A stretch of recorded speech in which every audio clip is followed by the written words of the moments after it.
જય શ્રી કૃષ્ણ। આ વિડીયોમાં આપણે પોષ માસના વદ પક્ષની એકાદશી એટલે ષટતિલા એકાદશીનો મહિમા, તેની વિધિ અને વ્રતકથા સાંભળીશું। બોલો લક્ષ્મીપતિ શ્રી હરિનારાયણની જય। દરેક માસમાં બે એકાદશી આવે છે, સુદ પક્ષની અને વદ પક્ષની। દરેક એકાદશીનું ઘણું જ મહાત્મ્ય છે। એકાદશી તિથિના સ્વામી ભગવાન શ્રી હરિનારાયણ છે।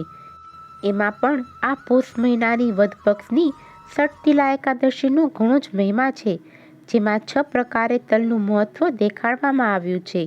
પોષ માસમાં તલનું સેવન કરવાથી આરોગ્યની પ્રાપ્તિ થાય છે। પોષ માસ એ ભગવાન સૂર્યનારાયણને પણ સમર્પિત છે। આ માસમાં તલનું દાન કરાય, તલનો હોમ હવન કરાય, તલથી ભગવાનની પૂજા કરાય, તલનું સેવન કરાય અને તલનો ભોગ ધરાવાય।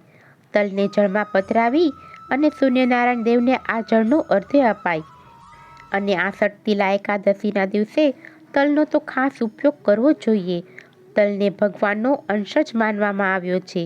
તલનો ઉપયોગ કરી આ એકાદશીનું વ્રત કરવું, સૂર્ય પૂજા કરવી, તીર્થ સ્નાનોમાં સ્નાન કરવું। જો તીર્થ સ્થાનોમાં ના જઈ શકીએ તો પવિત્ર નદીઓનું સ્મરણ કરી આહવાન કરવું અને પછી સ્નાન કરવું।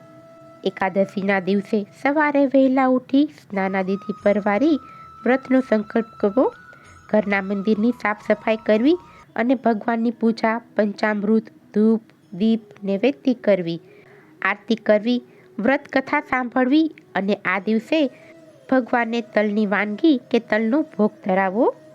આખો દિવસ કોઈની નિંદા કુથલી કરવી નહીં, મંત્ર જાપ કરવા, ગીતાજીનો પાઠ કરવો, પિતૃઓને પાણી પીવડાવવું, પીપળાનું પૂજન અને તુલસી માતાનું પૂજન, ગાય માતાનું પૂજન કરવું, દાન પુણ્ય કરવા। આમ આ એકાદશીનું વ્રત ધર્મ, અર્થ, કામ અને મોક્ષ અપાવનારું છે। હવે આપણે એકાદશી વ્રતની કથા સાંભળીશું। બોલો શ્રી હરિનારાયણની જય। એક વખત ગભસ્તી ઋષિના આશ્રમમાં દાલભ્ય ઋષિ આવ્યા। તેમણે ગભસ્તી ઋષિને પૂછ્યું, હે મુનિવર, આ પૃથ્વી પરના મનુષ્યો બ્રહ્મ હત્યા, પરસ્ત્રી ગમન જેવા ઘોર પાપ કરે છે। આવા પાપોમાંથી તેમના છુટકારાનો કોઈ માર્ગ ખરો? ત્યારે દાલભ્ય ઋષિ પ્રશ્ન સાંભળી અને કહે છે, હે ઋષિવર, તમે બહુ જ ઉત્તમ અને ઉપયોગી પ્રશ્ન કર્યો છે। જે વ્રતના પ્રભાવથી પાપી મનુષ્ય નરકમાંથી મુક્તિ મેળવી સ્વર્ગધામ પ્રાપ્ત કરે છે, તેનું કથન હું તમને કહી સંભળાવું છું। પોષ વદ 11 એટલે ષટતિલા એકાદશી। આ એકાદશીનું વિધિપૂર્વક વ્રત કરવાથી માનવી મુક્તિ મેળવી શકે છે।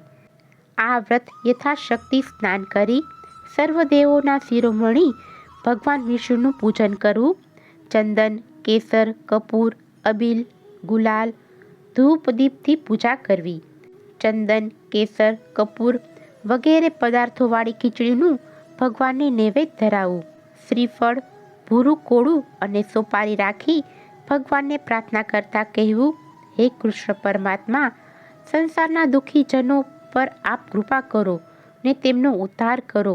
તે પછી ભગવાને મહર્ષિ નારદને કહેલી કથા ગભસ્તી ઋષિએ કહેવા માંડી। પૂર્વકાળે મૃત્યુલોકમાં બ્રાહ્મણ એક સ્ત્રી સતી હતી। તે વ્રત વર તુલા કરતી હતી ને યથાશક્તિ પુણ્યદાન કરતી હતી। આ સતી સ્ત્રીના વ્રતની પરીક્ષા કરવા ભગવાન પોતે કલી સ્વરૂપે તેને યાચવા આવ્યા ને તે સ્ત્રી પાસે ભિક્ષા માંગી। તેથી બ્રાહ્મણીને ક્રોધ આવ્યો। તેણે માટીનો ગોળો ભગવાનના ત્રાંબાના પાત્રમાં નાખ્યો। તે લઈ ભગવાન સ્વર્ગલોકમાં સિધાવી ગયા। હવે બન્યું એવું કે તે સતી સ્ત્રી તેના વ્રતના પ્રતાપે સ્વર્ગમાં આવી। તેણે માટીનો ગોળો ભગવાનને દાનમાં આપ્યો હતો, તેથી તેને સ્વર્ગમાં સુંદર મકાન મળ્યું, પણ ધન ધાન્ય મળ્યા નહીં। તેથી દુઃખી થતી સ્ત્રી ભગવાન પાસે ગઈ અને વિનંતી કરવા લાગી કે હે પ્રભુ, મેં ઘણાય વ્રતો કર્યા છે, પુણ્ય દાન કર્યા છે ને આપનું સ્મરણ કર્યું છે, તેનો બદલો આ સુંદર પણ ખાલી ખમ ઘરથી મને આપ્યો, તેનું કારણ શું? ત્યારે ભગવાને કહ્યું, હે સતી સ્ત્રી, બધા વ્રતો કર્યા છે, પણ જો પોષ વદ 11નું ષટતિલા એકાદશીનું વ્રત કર્યું હોય કે તે વ્રતની વિધિનું શ્રવણ કર્યું હોત તો તને સર્વ સમૃદ્ધિ મળી હોત. માટે હવે તું ઘેર જા અને દ્વાર બંધ કરીને બેસ, એટલે દેવની સ્ત્રીઓ દેવાંગનાઓ તને જોવા આવશે. છતાં જ્યાં સુધી તને ષટતિલા એકાદશીનું પુણ્ય ન કહે ત્યાં સુધી તું બારણું ખોલીશ નહીં. ભગવાનના કહેવાથી બ્રાહ્મણી પોતાને ઘેર આવી અને બારણા બંધ કરીને બેઠી. થોડી વારે દેવાંગનાઓ તેને ત્યાં આવી અને કહેવા લાગી, હે બહેન, બારણા ખોલો, અમે તને જોવા આવ્યા છીએ. ત્યારે બ્રાહ્મણી બોલી, હે દેવીઓ, તમે જ્યાં સુધી ષટતિલા એકાદશીનું પુણ્ય નહીં કહો ત્યાં સુધી બારણા ઉઘડશે નહીં ને ત્યાં સુધી તમે મને જોઈ શકશો નહીં. દેવાંગનાઓ પુણ્યનો ક્ષય થવાની બીકે ચૂપ રહી. એક દેવીએ કહ્યું, મારે એમને જોવા છે, માટે હું ષટતિલા એકાદશીનું પુણ્ય કહીશ. એમ કહીને દેવી કહેવા લાગ્યા, હે સતી સ્ત્રી, જે લોકો આ એકાદશીનું વિધિપૂર્વક વ્રત કરે છે તે સર્વ વાતે સુખી બને છે. આ દિવસે સ્નાનાદિ કરી ભગવાન વિષ્ણુનું પૂજન કરવું અને ધૂપ આદિથી તેમની સેવા કરવી ને ઉપવાસ કરવો, તેથી માનવીના મનોરથ પૂર્ણ થાય છે.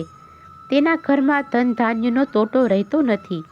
ષટતિલા એકાદશીનું પુણ્ય દેવીના મુખે સાંભળી સતી સ્ત્રીએ બારણું ઉઘાડ્યું તો દેવીઓથી અધિક સુંદર સ્વરૂપવાળી સતી બ્રાહ્મણીને દેવીઓએ નિહાળી ને ષટતિલા એકાદશીનું માત્ર પુણ્ય સાંભળવાથી સતી સ્ત્રીના ઘરમાં ધન ધાન્ય અને સમૃદ્ધિ ઉભરાવા લાગ્યા. આમ ષટતિલા એકાદશીનું વિધિપૂર્વકનું વ્રત કરી ભગવાન વિષ્ણુની કૃપા મેળવનાર, વસ્ત્ર, તલ, જવ કે બીજા અન્નદાન કરનાર માનવી જન્મો જન્મ સુખ સંપત્તિ મેળવે છે. આમ ભગવાન વિષ્ણુએ મહર્ષિ નારદને કહેલી ષટતિલા એકાદશીની કથાનું ઘણું જ મહાત્મય છે. બોલો શ્રી હરિ ભગવાન વિષ્ણુ નારાયણની જય. જો તમને આજની આ કથા પસંદ આવી હોય તો એક લાઈક આપી ચેનલને સબસ્ક્રાઈબ કરો. આજની આ કથા સાંભળવા બદલ આપનો ખૂબ ખૂબ આભાર. જય શ્રી કૃષ્ણ.